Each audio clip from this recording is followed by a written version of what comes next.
اعوذ بالله من الشیطان الرجیم بسم الله الرحمن الرحیم. د نړۍ ټولو پښتنو وروڼو خویندو السلام علیکم. ټول ستړي مشئ، تمه ده چې ټول به روغ جوړ وي. پښتنو وروڼو خویندو نن ملګرو وی چې یاره څه د پښتنو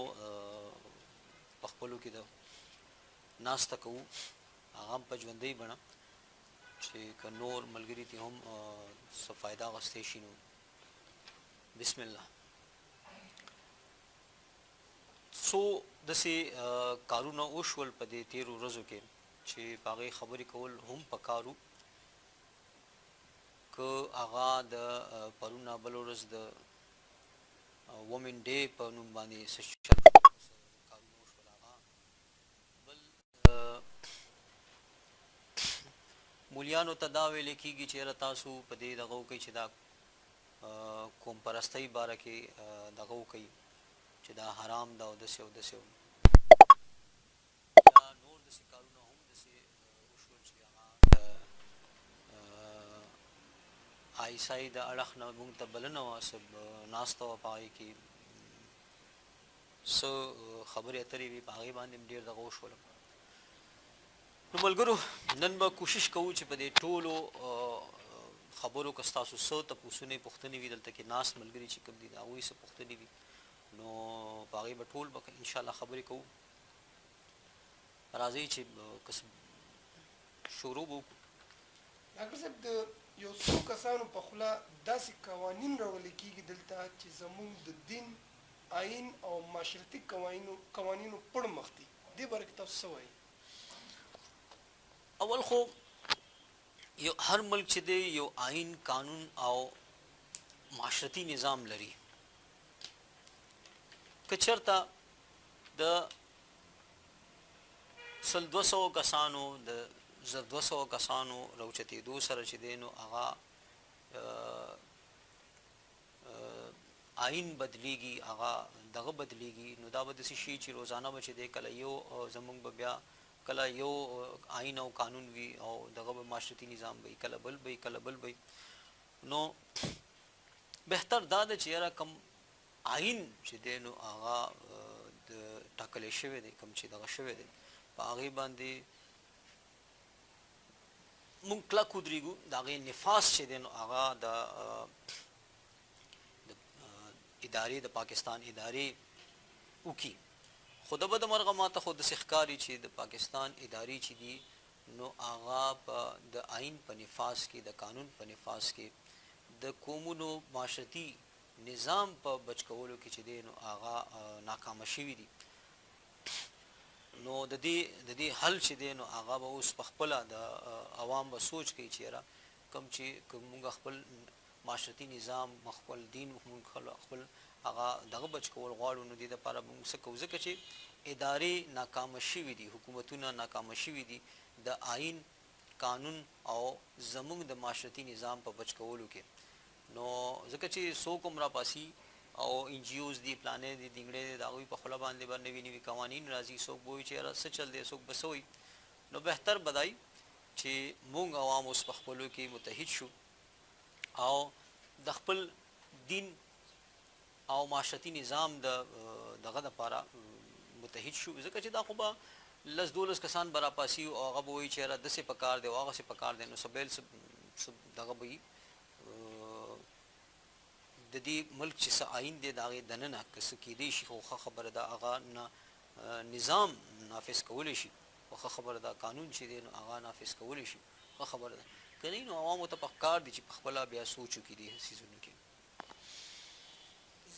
موږ د ډاکټر صاحب اکثر په بازارونو کې چې کله موږ د ډاکټر خان تحریک په هکله خپل هلې ځلې کوو یا په سوشل میډیا باندې د دې خبرې موږ ته ډېر زیات اکثره خلک په دې خبره موږ د چپکولو کوشش کوي او بعضې خلک دا خیال کوي چې که پښتونولۍ ته کار کوي نو مطلب دا چې ته افغانستان ته کار کوي. د دې په هکله باندې تاسو څه ویل غواړئ؟ لکه موږ چې په کوم پیغور راکوي چې تاسو پښتونولۍ ته کار کوئ وړئ افغانستان ته وړئ، خیال د خلکو دا دی چې تاسو افغانستان ته کار کوئ او دې سلسله کې تاسو څه ویل غواړئ؟ لکه موږ چې د خپلې په خپله پښتنه خاوره اوسېږو نو دا دوی ته پښتنه خاوره نه ښکاري یا دلته چې کوم پښتانه اوسېږي نو دوی ته پښتانه نه ښکاري دا څه داسې بس دغه مطلب دی چې پښتونولۍ نو مخ نه نو ته لاړ شه افغانستان ته وړه یا د مطلب دا دی چې تاسو کار دې وطن ته نه کوئ د ملک خلاف یا د ملک ته کار نه کوئ د افغانستان ته کار کوئ تاسو هلته لاړ شئ زما په خیال خو چې مونږه د پښتون قوم چې کله غږ کوو نو دا پښتانه خاوره ده دې ته پښتونخوا وایي پښتونخوا دې ته وایي نو مونږ چې دی نو که هغه دا ټول دې طرف ته چې څومره تر بلوچستانه پورې دا پښتانه خاوره ده په دې باندې میشته ټول پښتانه دي او مونږ د پښتون خبره کوو نو دې مطلب دا نه شو چې مونږ یوازې د افغانستان کې چې کوم پښتون میشته دی مونږ دغه خبره کوو مونږ د نړۍ د ټولو پښتنو خبره کوو د پښتني خاورې خبره کوو د پښتنو ترمنځ د زړونو تړون خبره کوو د پښتني خاورې تړون خبره کوو نو دې مطلب دا نه شو چې مونږ یو اړخ دپاره کار کوو مونږ د ټول پښتون قوم له کار کوو او پوهوي دا پوه کوي چې یاره ولې ته پښتون نه چې مونږ وایو چې زما د ورور پښتون حق ورکوي نو ته پښتون نه ته څه ته هندي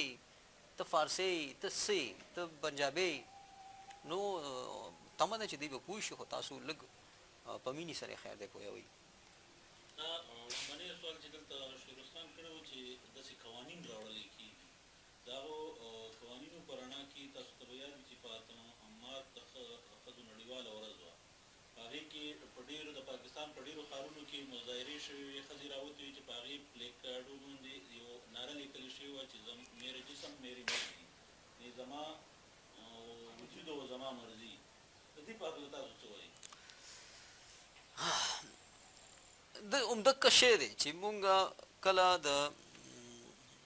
په اوتو بوتو سر شو که نه او د اوتو بوتو دپاره قوانین سوچونه شروع کړو نو بیا به څه بل څه وي اوس خو اول خو دا سوچ وکئ چې هر سړی داسې ووایي هره ښځه داسې ووایي چې زما جسم او زما مرضي بیا د آئین څه ضرورت دی بیا د قانون څه ضرورت دی بیا د معاشرتي نظام څه ضرورت دی بس چې څوک څه کوي بس کوي دي د چا چې څه وس وي هغه به کوي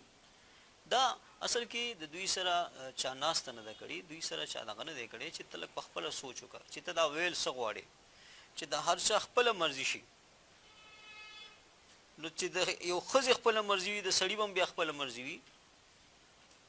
که یو ښځه چې دی دا حرکت کوي د سړی هم کولی شي دا به څه د آخر دا آئین او قانون او دا نظام دا وي څه دپاره بیا خو د دې شیزونو ضرورت نه پاتې نه شو نو یو معتدل نظام چې دی نو هغه د هر ښې معاشرې دپاره ضرورت وي چې که هغه هر څه وي په هغې کې ایکسټریمسټ نه دي جوړېدل پکار معتدل معاشره د هغې غوښته پکار ده معتدل معاشره داسې وي چې هغه به ته به هم څه قرباني ورکوې بل به هم څه قرباني ورکوي داسې نه ده چې زما مرضي نو دا خو چې زما مرضي وي بیا خو چې زما څومره وس دی زه به لګیا یم خو د بل کېدی شي زما نه زیات وس وي بیا به څه کېږي بیا خو د زورور هغه د دوی یوه خبره وایي جس کی لاټي هغه اوس کی بینس که نه هماغه شی به شي بیا نو نظام چې دی نو دا د دې دغه نه دی پکار لږ سوچ پکار دی دې سیسته معاشرتي نظام آئین قوانین دا هر څه دې دپاره وي چې معاشره نظام دا متعدل وساتي شیخ سلیم دیوان په نوم باندې یو ملګري هغه کړی دی وایي هغه بله ورځ د ښځو نړیواله ورځ په موقع ښځو غیر اخلاقي پوسټرې دنیا ته وښودلې څومره د شرم مقام و تاسو په څه ووایو تاسو به څه وایي د دې په اړه تاسو به څه وایي د دې په هکله شیخ سلیم شیخ سلام دیوان شیخ سلام دیوان رورا همداسې دا حقیقت هم دغه دی چې یو څو کسان به راپاسي هغه به وایي چې زما جسم زما مرضي پلانې دینګړې اخوا دیخوا نو داسې چې ټول وایي بیا به سی د ملک د دنیا نظام به څنګه بیا به څنګه چلیږي بیا خو چې څوک زورور دی بس د هغه مزي دي او که څوک لږ کمزور دی هغه غلام دی بیا خو د دوی جسم چې دی نو د دوی نه دی بیا د پیسې والا دی بیا د زورور دی بیا خو چې دی که دی چې دی نو داسې وایي چې زه ګرځېدی شم نو بیا په سړو هم پابندي نشته دی بیا به اوتې بوتې به جوړ شي نو دا پوهول غواړي وروره حقوق د زنانو چې دی نو دا بیل شی دی، خو دا کم سیس چې دی وي دا بیل شی دی. د زنانو د حقوقو چې دی نو خیال ساتل پکار دي، د هغوی د تعلیم، د هغوی ته د ښه روزګار د مواقع ورکول چې دی نو دا پکار دي. معاشره کې د ښه ژوند د ښه کردار مواقع ورکول پکار دي. خو د معاشرتي ژوند د دننه چې کوم سیستم دی چې د هغې ته نقصان نه رسي او یو ښه په طریقې سره چې دی نو یو نظام چلیږي، معتدل نظام چلیږي، نو دا به ډېره ښه وي. دا خو بس بیا خو به هر سړی وایي چې یاره زما مرضي ده، نو چې زما هر سړي خپله مرضي شي نو په خپله سوچ وکړي چې بیا د آئین، قانون او د معاشرتي نظامونو د دې بیا ضرورت نشته دی. بس د چا چې څه وس کېږي هغه به کوي. نبي صاحب ډېر خلک اعتراض کوي چې د قوم بیل وجود ژبې، جامې، دود، دستور د کار کول قوم پرستي ده او قوم پرستي په اسلام کې حرام ده. تاسو دې په هکله څه وایي؟ قوم پرستی سوی چې لکه قوم د قوم یووالي، امن او پرمختګ دپاره کار کول یا د ژبې، جامې، دود، دستور دپاره کار کول، دوی وایي چې دا قوم پرستی ده او قوم پرستی حرامه ده په اسلام کې. او زما په خیال خو دی خبر نه دي. که زه دې دا تپوس وکړم چې ته ملک پرستی کې یا شخصیت پرستی کې، نو هغه چېرته په قرآن کې لیکلي دي چې دا حلال دي؟ زیاتر خلک خو چې دی نو هغه لګیا دي په ملک پرستی کوي، هغه چې دی نو شخصیت پرستی کوي لګیا دی. هغه نو څه دا یې حلال لیکلي دي چې ته وایې چې قوم پرستی. واحد د قومونو قبیلو ذکر دی چې الله تعالی فرمایي وجعلناکم شعوبا وقبائل لتعارفوا. تعارف دپاره الله تعالی چې دی نو قومونه قبیلې ټاکلي دي، نه چې ملک یا بل څه. ته څنګه بیا وایې چې یاره هغه اوس زما د قوم بیله پېژنګلو چې ده نو دا پښتو ده، پښتونولي ده،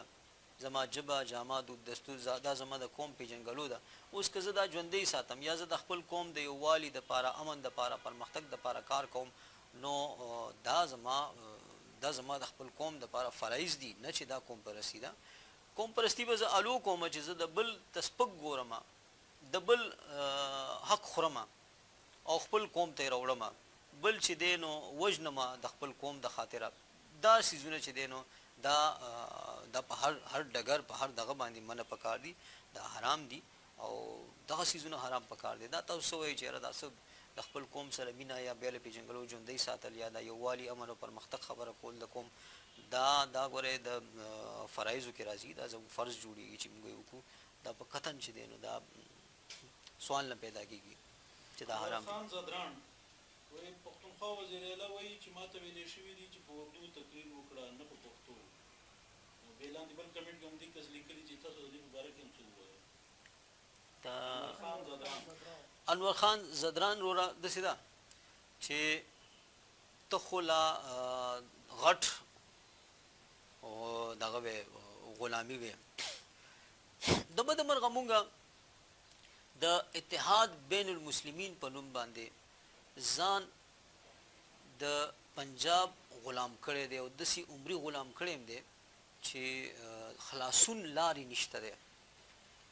ډېر په انقلابي ګام به د دې نه خلاصون راتلی شي. تاسو ته پته نشته چې دغه خلک بس په کم دغه مونږ سره وو، په کم حالاتو وو، خو دې خلکو مونږ د اتحاد بین المسلمین په نوم باندې داسې وتړلو، حالانکې نه پکې اسلام شته او نه د اسلام هغه څه مینه پکې شته دی. څه چې روان دي هغه تاسو ګورئ دلته څه روان دي. خو دې خلکو د اسلام په نوم باندې، اتحاد بین المسلمین په نوم باندې، غلطي زمونږ هم ده چې مونږ د دې اتحاد بین المسلمین په نوم باندې د دروغو په دې دغه باندې چې دی نو مونږ خپل بیل وجود قدر چې دی د دې غلام کړی دی. مونږ په خپل کور کې، په خپله خاوره، خپله ژبه چې دی نو په هغه نشو ویلی، په خپله ژبه کې زموږ زده کړه نشته دی. په ښوونځو کې ماشومانو ته خو دا لوی یادی چې دته ویلی کېږي چې یاره په اردو کې تقریر کوه، د ماشومانو ته ویلی کېږي چې په ښوونځو کې تاسو پښتو مه وایئ. دا هر څه مونږ وینو او دا هر څه د دغې خلکو سره د لاسه مونږ سره شوي دي. کوم چې د اتحاد بین المسلمین یا پلانې دنګړې دا خبرې کوي او دې خلکو د لاسه مونږ چې دی د دغې خلکو هغه عمري غلامان شوي یو. اوس د دې نه چې مونږ وځو، تاسو ته اندازه نشته چې مونږ به څونه کوشش به کول غواړي. نو زه خو یم چې دا زموږ دپاره د غلامۍ د شرم او ډېر د زړه خوږ خبره ده چې یاره موږ لګیو په خپله خاوره د خپل بیل وجود کې ژوند نشو تېرولی. زمونږ که موږ د پنجاب غلامان دې خلکو په داسې طریقه جوړ کړي که زمونږ چې دی نو دلته کې ټول پښتانه خپل سیټونه وګټي او که بلوچستان کې پښتانه ټول او یو ځای شي عموم د پاکستان وزیر اعظم نشي جوړولی خو پنجاب په یوازې جوړولی شي. دا یو نقطه زه غواړم چې پښتانه راوس پړي دي ته غور وکړي چې دې خلکو د اتحاد بین المسلمین یا د اسلام یا د مسلمان په نوم باندې مونږ غلامان ساتلی یو. مونږ نه ښه مسلمانان نه دي. دا بده مرغه زه یو داسې خبره ده چې ته په خپله سوچ وکړئ ستاسو په دې طرف ته اړخ ته وګورئ چې د اتحاد بین المسلمین په نوم باندې د یو اسامه دپاره پوره اسلامي ریاست چې دی نو هغه تباه شو برباد شو. خو هغه یو کس چې دی د دغه ټول اسلامي ریاست دپاره قرباني نشو ورکولی د ځان قرباني نشو ورکولی. د یو کس دپاره مونږ چې دی د پوره اسلامي ریاست چې دی نو د یو ریاست د یو قوم دغه قرباني ورکو خو هغه یو کس چې دی که نه نو هغه د خپله قرباني نه ورکوي. دغه شانتې مونږ سره هم دغه دلته روان دی. مونږ عمري دې خلکو د اسلام په نوم باندې د دې پنجاب غلامان کړي یو. که تاسو وګورئ چې ټوټل سیټونه دا وګټي که نه هم چې دی نو په پارلمان کې دغه د پښتنو هغه دغه رانشي واک رانشي. لږ اوس پکار دی چې د پښتنو دا مشران که غلطي شوې ده او که څه شوي دي پکار دی چې دوی په دې باندې راویښ شي او دوی خبره وکړي چې دا څه روان دي او څه نه دي روان. اوس پکار دی چې مونږ متحد شو په دې خبرو باندې چې دې خلکو مونږ د اسلام په نوم غلامان کړي یو. د اسلام په نوم د خلکو د اتحاد بین المسلمین په نوم باندې مونږ له دې خلکو ډېرې دوکې را کړي دي که هغه هر څوک دي وری. دا نعیم اچکزی ورور وایي چې مشره تاسو دا ټول پښتانه مشران ولې په یو پیج باندې نه راټولیږئ. نعیم اچکزی وروره داسې ده چې هم ستا د خولې نه زه تا ته یم چې چېرته چا سره وایي چې کښېنئ او څوک دغه غواړي ناسته مونږ حاضر یو. د نور چا خو نشم ویلی.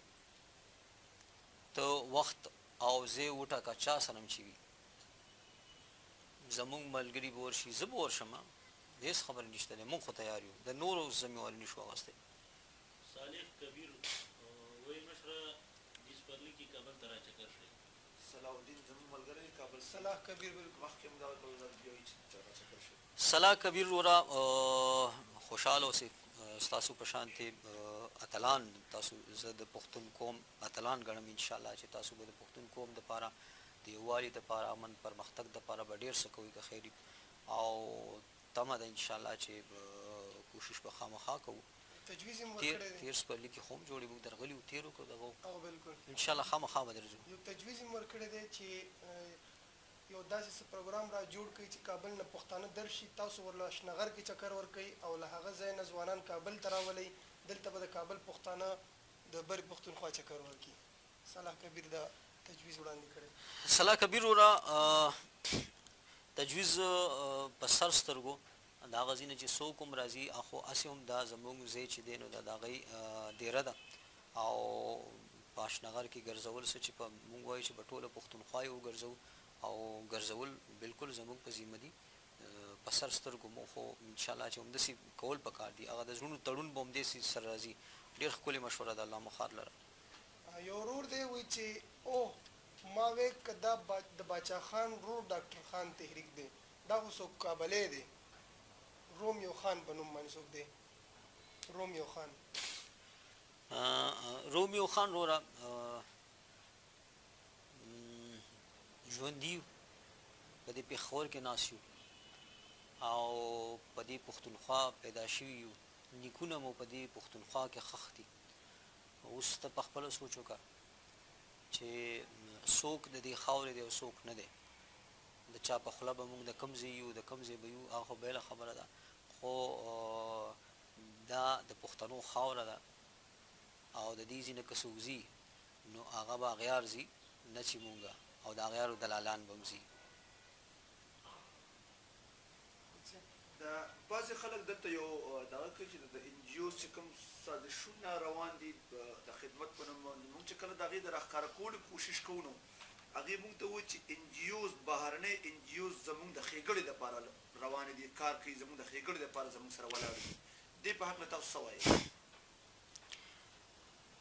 داسې ده چې نور قومونه چې څومره چې دی زموږ سره ملګرتیا کوي څومره چې زموږ په دغه کې چې دی نو وایي چې یاره موږ ستاسو په حقوق کې تاسو سره مرسته کوو نو یو خبره یاد ساتئ ګوره په دې کې اکثر چې دي د خپل مفاد او د بغض د وجې نه د بل سره د بغض د وجې نه موږ سره ملګرتیا کوي او چې کله خپل دغه وباسي نو بیا په منځ کې موږ پرېږدي ما ډېر داسې ملګري ولیدل چې د هغوی سره ډېره مرسته روانه وي په اخره کې چې دی نو بیا دا خلک ته پوړۍ راکاږي نو مسله بیا ډېره ورته ګرانه شي مفاد چې دی بغیر مفاده یو ملک یو بل یو غیر قوم چې دی نو هغه تا سره هېڅ قسمه دغه نه کوي غور وکوي تاسو که چېرته لږ داسې جوور لاړ شئ نو تاسو ته به اندازه ولګي چې څومره ان جي اوز دي په دې کې اکثر چې دی نو هغه د څه نه څه مفاد لري او څه نه څه سوچ لري د خپل نظریې د خپل دغه خامخا په تا باندې د روا کولو چې دی نو کوشش خامخا کوي سیف الرحمن وایي ډاکټر صاحب آیا تاسو څه وایئ چې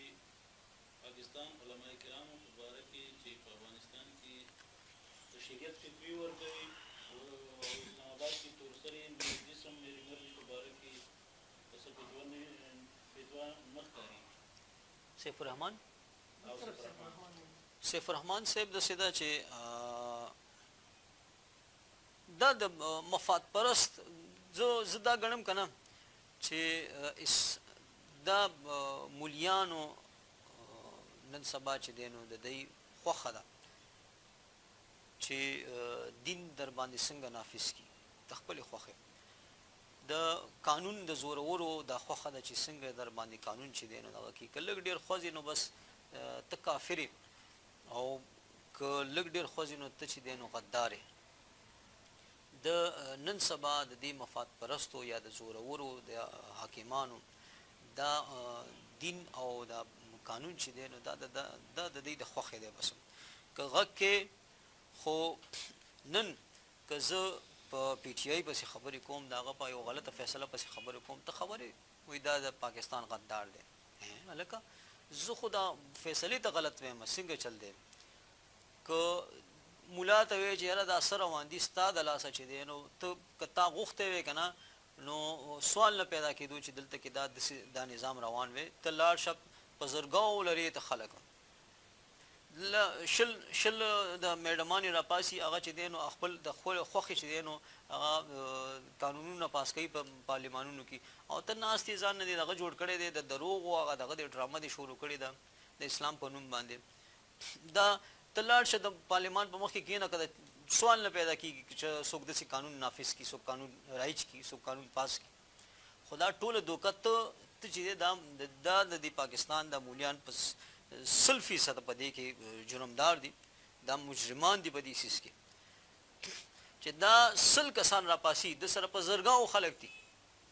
دی نه راپاسي د دې 100 په خوښه باندې دا دی په دې پېښور په دې دغه کې چې دی نو قانونونه پاس کېږي خو دا دوکه‌باز دي د اسلام نشته دی داسې چوکو او مفاد پرست خلک دي د دوی نه هسې تمه مه کوئ چې د دوی خوښه ده که د دوی په خوښه باندې لاړې ته چې دی نو مسلمان یې که د دوی په خوښه لا نړې د دوی پارټۍ ته دې ووټ ور نه کړو نو ته کافر یې بهتر به دی چې دې خلکو په اړو ما خو درته ووایي که نه چې له شل دغه لشمکې به راپاسي د هغوی په خوله باندې به دلته قوانین جوړېږي دا په زرګاو چې ځان ته وایي زه د پلکاو عالمان دي دغه دي پلانې دینګړې دي دی دې پارلیمان ته مخې ولې نه کښېني چې دا قانون نه منو داسې ډرامه باز دي دی د دوی دغه ته ما تاسو دغه ورکوي نو ته موږ ورکو موږ خپل خلکو ته وسوایو چې د اسلام په نوم د دې دا تاسو خلکو جنگي مو را پاسای مو او نور څه نشته دی بس چې کله په صحیح خبره وي چرته قوانین جوړیږي چرته دغه جوړیږي هلته دې چپ چاپ ناستي هیڅ هم بیا نشته دی د پښتنو په خاوره ډاکټر صاحب دلته ډېر هندکیان اوسېږي د دې هندکوانو په باره کې تاسو څه وایي دا څوک دي هند کو وان په دې ټکي کې په خپله د دې راز پټ دی هند کو وان دا لږ ډکشنري وګوري چې دې مطلب څه شو هند کووان مطلب دا دی چې د دې سړي تعلق د هند سره دی د دې ژبې تعلق د هند سره دی زموږ مشرانو دلته کې چې کوم زموږ مشرانو هغوی دا ډېر غټ کار کړی دی چې دوی ته هندکووان او د دې ژبې ته هندکو ویلي دي چې خلاص شي چې دا خلک د هند سره تعلق سړي د دې ژبې د هند سره تعلق دی د دې خاورې سره څه تعلق نشته دی اب بله خبره ده چې څوک سوی او څوک سوی په خپله دې وګوري هندکو چې دا نو دا د پنجابۍ یو لهجه ده او د دې نه زیات هېڅ هم نه دي او په خپله په دې نوم کې د دې راز پټ دی په دې ځان مه ستړي کوئ صرف خپل پښتانه په دې پوه کوي چې د دې خلکو نه پوښتنه وکړي چې ستا قوم څه دی ستا قبیله څه ده ستا شجره څه ده په خپله به دوی ته پته ولګي چې دا نسلا هندیان دي دا د هند سره تعلق ساتي دا زما په خیال چې د پښتونخوا سره تعلق نشته د خاورې سره دغه نشته دی په خپله به خیر د دوی په دې نوم کې په خپله د تاریخ د دې جغرافیه د دې هر څه پټ دي د دې په دې نوم کې دا بالکل ښکاره دي چې لفظ هند کو وان راغو هند کو راغو خبره ختمه شوه د دې تاریخ جغرافیه معلومه شوه نو زموږ مشرانو کم از کم ماشاءالله دا ډېر غټ کمال کړی دی دې هکله دلته چې کوم خلک لږ اوسي تعلیم یافته چې یا ځان تعلیم یافته ښودل غواړي نو هغې کوشش کوي چې په هندکو کې خبرې وکړي دا نفسیتي بیماري ده مرض دی څه شی دی یو خبره خو یاد ساتئ چې اصل بچرې چې دی که نه هغه به د خپل رور سره بغیر عذره په پردۍ ژبه کې خبرې ونه کړي زه به کم اصل یم چې د خپل پښتون رور سره ما ته پته وي چې هغه به پښتو پوهېږي زه ورسره په بله ژبه کې خبرې کوم نو زه ذهني مریض یم په کار دی چې زه خپل علاج وکړم نو دا د احساسي کمترۍ په رنځ کې نښتي دي بیا او که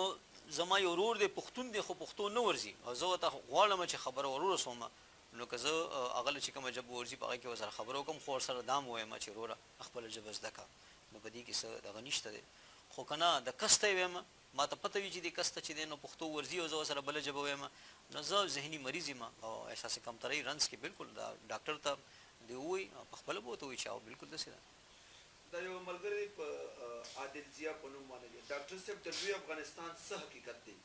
بره پښتنو د لوی افغانستان خبرې روانې دي لږ وضاحت یې وکړې د امونه تر اباسینه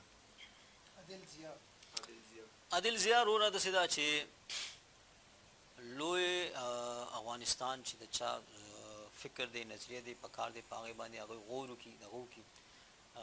که زه ووایم چې د پښتنو ته لوی افغانستان په ځای د لوی پښتونستان ضرورت دی د یو متحده پښتونستان ضرورت دی نه چې په بل نوم باندې نو دا خو خپل نظریې دي زه د هغې د نظریې ستاینه کوم که په حقه یې خدای دې کامیاب کړي که موږ په حقه یو خدای دې موږ کامیاب کړي او حق دی الله تعالی چې دی نو هغه کامیاب کړي ډاکټر صاحب تېره ورځ د ښځو نړیوالې ورځ په مناسبت کومه مظاهره چې شوې وه نو په هغې کې یوې ښځې دا بینر هم نیولی چې ګټ یا مرد سے نجات سر درد سے نجات دې باره کې تاسو څه وایي ګټ یا مرد سے نجات سر درد سے نجات نو که اوس دا خبره شروع شي چې ګټ یا عورت سے نجات سر درد سے نجات بیا به څنګه چلی دا خو به ډېره ګرانه شي دا هغه معاشرتي نظام د ماتولو یو کوشش روان دی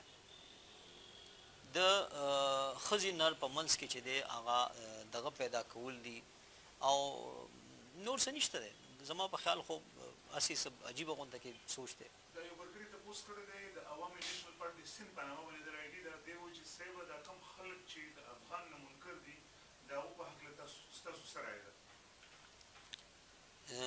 عوامي نیشنل پارټي سند داسې ده وروره چې څوک د که چېرته ګڼي چې یاره افغان چې دی نو دا پښتون ته وایي او نور قومونو ته هم پته ده چې یاره افغان چې دی نو پښتون ته وایي او د پښتون چې دی نو بیا له پېژنګلو شته خپله ژبه شته پښتو خپل دود دستور شته پښتونولي نو د دې نه انکار بیا داسې شوه چې محمد رسول الله صلی الله علیه وسلم فرمایي چا چې د خپل نسب نه انکار وکړو هغه ملعون لعنتي دی نو نسب نه انکار کول چې دی نو دا لعنت پې ویلی شوی دی د لعنت نه دی الله تعالی ټول انسانان ټول مسلمانان بلکې ټول مخلوق وساتي. ډاکټر صاحب هغه کومې مظاهرې ذکر چې مو وکړه ښځو نړیوالې ورځ په مناسبت هغې کې یو نعره دا هم ډېره مشهوره شوې ده چې مجھے کیا پتا تمہارا موزه کہاں ہے دې باره کې تاسو څه وایي؟ ما ته څه پته ده چې ستا جرابه چېرته ده او نو هماغه شی شو د معاشرتي نظام د ماتولو یو کوشش دی چې ښځه دې ځان ته ګټي ښځه دې سړی دې ځان ته ګټي ښځه دې ځان ته چې دی نو اخلی پخلی کوي سړی دې ځان ته اخلی پخلی کوي یو کم چې د بهر او د کور یو تعلق دی هغه دې دغه شي په خپله تاسو سوچ وکئ کوم دې ښځې ته سبا له د بچي ووایي د ده نوسي ووایي او نوسا نوسي ورته ووایي چې خوږې مونږ سره ستا ته د وخت در کولو وخت نشته دی بیا به څه هولډ هاوس به ځای وي که نه بیا نو بهتره ده چې مونږ د معاشرتي نظام قدر وکړو او د خپل پښتنو ته خو زه وایم په خاصه توګه چې د خپل معاشرتي نظام چې دی نو د قدر وکړئ دا بچ کړئ په هر صورت دا بچ کړئ که نه وي 18 کلن ماشومانې به مو د بوای فرینډ او ګرل فرینډ په توګه استعمالیږي که نه وي نو لږ جنګ نه پس پس ستاسو میرمنې ستاسو کورواله به چې دی نو هغه دارالامان په نوم باندې یو ځای ته لیږلی کېږي او هلته کې بیا د یو په ځای باندې لس دغه د لاندو استعمالیږي که نه نو لږ غور کوئ لږ د هر څه ته چې دی نو بعضې ټکي چې دی دا ډېر سخت وي خو دا حالات شته موږ سره داسې باقاعده د دې دغه شته دی چې یاره داسې حالات کېږي داسې نو مشران به درته چې دی نو د لږ دغه کېږي بیا به ورته کشران وایي چې یاره موږ سره تا ته در کولو دپاره وخت نشته ستا خدمت نشو کولی اولډ هاوس ته لاړ شه نو معاشرتي نظام بچ کوي د دې معاشرتي نظام قدر وکوي تاسو ته دې پته نشته دی. حسین شاه ورور وایي چې ډاکټر صاحب افغان هم د پښتون نوم دی نو د لوی افغانستان او پښتونستان څه معنی ده لږ وضاحت وکړئ جی. حسین شاه وروره که چېرته افغان دی د پښتون نوم افغان وایي پښتون ته خو د بده مرغه چې دی نو هغه اوس د دغه سره د نورو خلکو سره هم افغان ولیکلی شو نو موږ ته څه مسله نشته دی موږ ته زما په خیال څه مسله نشته دی موږ خو وایو چې پښتون چې دی نو دا د یوه واحد د پښتون دپاره استعمالیږي دا د بل چا دپاره نه استعمالیږي افغان نن سبا چې دی نو هغه د ازبک تاجک او د دپاره هم استعمالیږي افغانستان کې څوک هم اوسیږي تاسو که دغه لیدلی وي نو په هغې کې چې دی نو اوس تذکره لیکلي وي نو هغې پښتون سره اوس پښتون لیکلی شوی دی نه چې افغان نو افغان د ټولو سره لیکلی کېږي او پښتون سره چې دی نو اوس د پښتون په توګه دا ټکې استعمالیږي نو بیا هم زه تاسو ته دا وایم بهتر به دا وي چې موږ ټول پښتانه په دې کې دغه نه دي پکار لکه دا ډیکټیټرشپ نه دی پکار موږ دا نه وایو چې یاره د په خپله مرضۍ دې موږ کار وکړو ټول پښتانه چې په کوم باندې رای باندې دغه دي هغه رای زموږ خوښه ده په تړون په څه که وایي چې نه مونږ دلته د پنجاب سره په اتفاق کې اوسیږو بل وایي چې نه مونږ د دغه سره اوسیږو نو په کار دی چې د هر څه رای چې د قوم کې د ریفرنډم یو لار را دغه شي هغه څیزونه زما په خیال چې په وروستو دي اوس خو خبره دا ده چې لر او بر که ستا ته وایي چې یاره مونږ د پښتون تړون وکړو نو په خپله پښتو ژبه کې آیا بنیادي زده کړه چې دی نو په افغانستان کې په پښتو ژبه کې ده آیا پښتو دغه چې دی نو په د مشرۍ ژبه ده، د پارلمان ژبه ده، د ارګ ژبه ده. لږ غور وکړئ. پښتونولي چې ده نو هغه د افغانستان نظام دی. نو اولنۍ دغه کې چې نو دغه له کار پکار دی. دلته چې څنګه موږ چغې وباسو چې په پښتو ژبه کې زده کړه راکړئ، دود دستور راته قانوني کړئ. وجه څه ده؟ همدغې دپاره چې پښتانه پوهه شي او پوهې نه پس ته دوی چې څه خوښوي. باندې دی وشي. السلام علیکم ډاکټر صاحب، امید لرم تاسو به ټیک یئ. ډاکټر صاحب، د افغانستان والا ویډیوز کې مې کتلي دي، هغې موږ ته ګلخانان وایي. دې باره کې ستاسو څه رایه ده؟ سیف الرحمن طلحه امان طلحه داسې ده چې ګل خان او پلانې دنګړې زما په خیال دا ټکي زموږ ترمنځ دا د غیر پښتنو را پیدا کړی شوي دي چې مونږ تقسیم کړي. مونږ یو بل تقسیمولو یو لار په خپله بیا جوړو، بیا په خپله پکې شریک شو. نو که یو ورور داسې کوي نو تاسو پوه شئ چې یاره دا یا ناپوهه دی یا غیر پښتون دی. که نه وي نو د پښتون تړون دپاره به دی کار کولو، نه چې د پښتون د بلتون دپاره به یې کار کولو. اوس لږ ساعت مخکې د ملګري خبره کوله د لوی افغانستان. نو د لوی افغانستان په سوچ باندې به دی چې دی نو پښتانه ځان نه دي کي دغه د ګلخان او پلاني دنګړي په نوم باندې. یا زه به که زه غواړم چې یاره د پښتنو یو متحده پښتونستان وي، نو زه به بیا یو پښتون چې دی نو هغه له به زه په څه وجه باندې نفرت را پیدا کوم، دیکه به ورکوم. نه، په هېڅ صورت نه. زه خو غواړم چې د پښتنو ترمنځ د زړونو تړون راشي. که یو ورور چې دی کنځل هم کوي پښتون ته، زه ورته ویل پکار دي چې وروره دا کار مه کوه. دا د پښتنو ترمنځ د زړونو تړون ماتوي.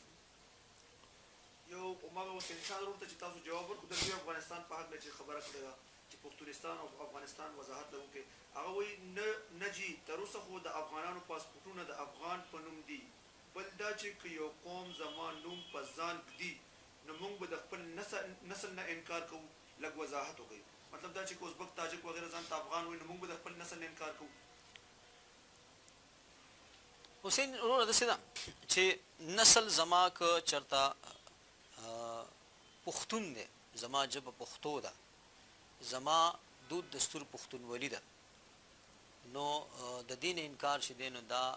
خو ممکن نه ده. خو که چېرته ملت وي، اوس لکه التمات زه په خپله افغانستان ته درغلی یم، درځم بیا به هم درځم. اوس افغان ملت دی، په دغه کې چې دی نو ما سره لیکلی کېږي پښتون. دې ته لږ غور پکار دی. که چېرته زه یم چې یاره دا بل کس افغان نه دی نو بیا د افغانستان هغه یونټي ته خطره راځي. نو لږ دې ته زه لږ په غور سره ګورئ. تاسو زما په خیال چې د افغانستان د یونټي په خاطر زه په دې څیزونو باندې چپ یم چې زه وایم چې یاره دا ازبک تاجک چې دی دا افغان نه دی، دی هسې ځان ته افغان وایي، یا دته چې د افغان لیکلی شوي دی دا دروغ دی، دی افغان نه دی. نو دې کې د افغانستان د یونټي ته خطره راځي او زه نه غواړم چې د یو ملک په دغه کې چې دی نو د ماتېدو څه کوشش کې زما لاس راشي. نو چریم زه به انشاءالله چې داسې د افغانستان چې دی هغوی افغان ته ملت وایي، نو زه ورته وایم که چېرته هغوی وایي چې نه، ځکه چې دا د افغانستان د ښې دپاره دا خبره ده، د افغانستان د اتحاد دپاره، د بقا دپاره دا خبره ده. نو زه خو د دې څیز نه بلکل دغه نه یم. زه خو وایم چې یاره خبره دا ده چې د نړۍ ټول پښتانه چې دي نو دا افغانان دي او پښتو یې ژبه ده، پښتو پښتونولي چې دی دغه دی چې څوک هم ځان ته افغان وایي په د لازم دي چې دی پښتو وایي، د ده بله ژبه نه شي کېدی. زه به لازم دی به لازم د دې نورو ژبو نه دغه نه به انکار کوي. د ده خپله ژبه چې دی د افغان ژبه بیا پښتو ده. بیا به چې دی نو یو پښتو ویلی کېږي، یو پښتو به چې دی نو نافظ کېږي، یو پښتو به دغه کېږي. بیا به چې دی نو د دې خبرو خدای مکه که د دې خبرو د لاسه د افغانستان یونټ ته خطره راځي، نو بیا به زه وایم چې دا اوس دلته کې پاکستانیان دي، پاکستانیان چې دي نو دا دغه هم دی، پښتون هم دی،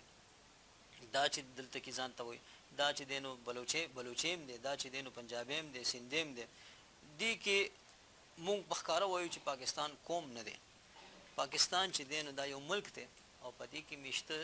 دا نور قومونه دي، د دوی خپله ژبه ده، بیله پېژنګلوی ده، جامه ده، دود دستوري دي.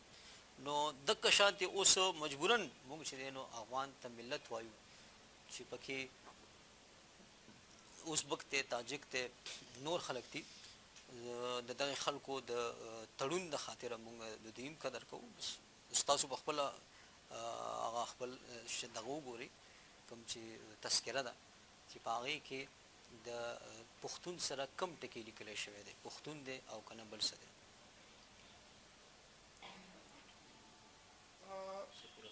سیف الرحمن ورور وایي چې ډاکټر صاحب ډېره مننه، خو دا سوال یې نن ټاپک نه بهر دی،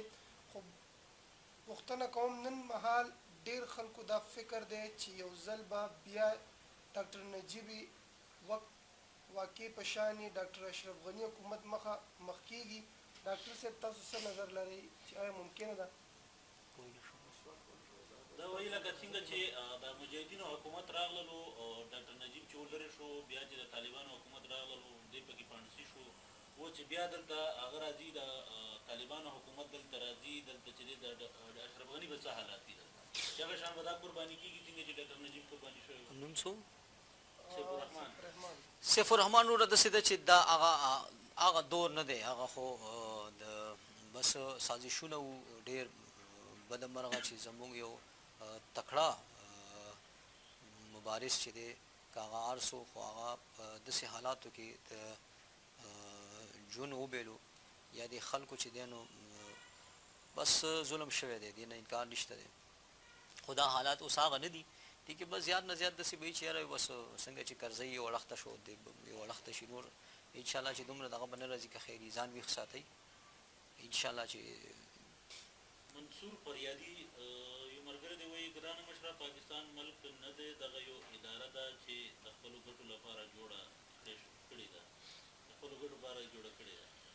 څه نوم یې دی؟ منصور منصور فریادي وروره بس اداره هم دغه شی دی یارانو چې د دې دپاره جوړه شوې ده. حقیقت خو هم دغه دی چې دا د مفادو یو لوبه روانه ده چې په دې کې د مولا خپل حصه ده، د نیشنلیسټ خپل حصه ده، د دغه په نوم چې دی نو هغه چندو والا خپل حصه ده، د نورو خلکو خپل ټولو خپل حصه ده، بس یو حصه روانه ده. یو ځوان دی کشر هغه وایي چې ډاکټر صاحب پښتون ټول عمر په غلامۍ کې تېر کړي، دې غلامۍ نه به آخر کله خلاص کړي. زرق خان خوشحاله اوسئ، الله دې ژوندی لره. داسې ده چې پښتون چې دی نو دا به هلو د غلامۍ نه خلاصېږي چې دی ځان ته غلام ووایي او د خپل قوم د یووالي امن او پرمختګ دپاره د یو بل سره لاس ورکړي او انشاءالله دا ورځ را روانه ده که خیر وي. دا اخري هغه دی ډاکټر صاحب پروګرام ختم کېږي، اذانونه مو شول، ملګرو مننې کړي دي، سلامونه یې کړي دي او دې ته مننه وکړئ پروګرام راوړو. د ټولو مننه، د ټولو ملګرو چې دی نو ډېره مننه. بعضې تپوسونه داسې وشول چې هغه د هغې جواب ما نه غوښتل چې ورکړم، خو ورکول یې لازم وي. نو موږ به کوشش کوو چې د هر چا خیال وساتو، د هر چا د زړه خیال وساتو، خو د خپل قوم د یووالي امن او پرمختګ دپاره ګام خامخا پورته کړو. او ډېره مننه، الله مو ښه لره.